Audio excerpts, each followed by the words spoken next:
SAST tools generate thousands of findings and most of them get ignored. Today, we're going to break down what static application security testing actually does, why the noise problem happens, and how to turn a wall of findings into a real risk reduction plan. Let's start with what SAST is, and just as importantly, what it isn't. SAST stands for Static Application Security Testing. It analyzes your source code, or sometimes compiled code, without actually running the application. It's looking for patterns in the code that indicate potential vulnerabilities. Some of the common categories SAST catches include SQL injection patterns, hard-coded secrets like passwords or API keys sitting in the code, insecure use of cryptography, path traversal issues, unsafe deserialization, and cross-site scripting syncs. But there's a lot SAST cannot catch. It can't catch business logic flaws, things that are technically valid code but make no sense from a business perspective. It can't catch runtime configuration issues. And it can't catch anything that depends on how the application is actually deployed. That's the job of dynamic testing and infrastructure scanning, which we cover in other episodes. A simple way to think about it, SAST is like a spell checker for security. It's great at catching certain patterns, but it's completely blind to whether the sentence actually makes sense. Now let's talk about the noise problem, because this is the main reason SAST has earned a bad reputation in a lot of organizations. Default tool configurations tend to flag everything, including a lot of low-risk issues and outright false positives. When a developer opens a report and sees 2,000 findings, the realistic outcome is that they close the tab and move on with their day. Here's a real-world style example. A SAST tool flags a hard-coded password. Technically, that's a true positive. The pattern exists in the code.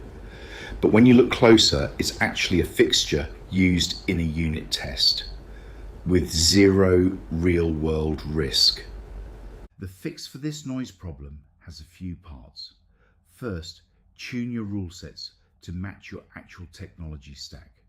Second, suppress known false positive patterns, but document why they were suppressed. And third, triage findings based on exploitability and data sensitivity, not just the raw severity score the tool assigns. Now let's talk about where SAST fits into your continuous integration and deployment pipeline. Pre-commit hooks are great for fast, narrow checks, especially secret scanning, catching an API key before it's ever committed to the repository. Pull request or merge request gates are the right place to focus on new code. The goal here is simple. Don't introduce new critical issues, and then full scans on a schedule, weekly or nightly, cover the entire code base, including code that wasn't touched in this particular change. The goal of shifting left isn't to block every single build.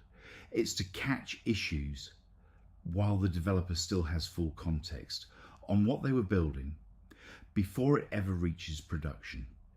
It also helps to have a security champion or a designated reviewer on each team whose job includes triaging these findings.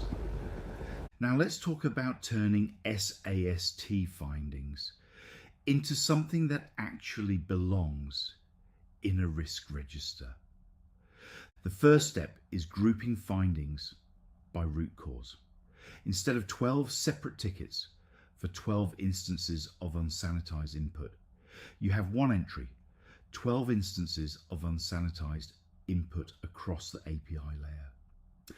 The second step is mapping each finding group to business impact. Does this code path touch customer personal data? Does it touch payment information? Or is it purely an internal admin tool with no sensitive data exposure? The third step is assigning remediation timelines based on both severity and exposure. A critical finding on an internet-facing system gets a much shorter timeline than the same finding on an internal tool. This is where SAST output transforms from 847 findings into something a board member can actually understand. 3 high-risk patterns affecting customer data, with a remediation plan attached. To wrap up, SAST is genuinely valuable, but only if someone is translating the output into decisions.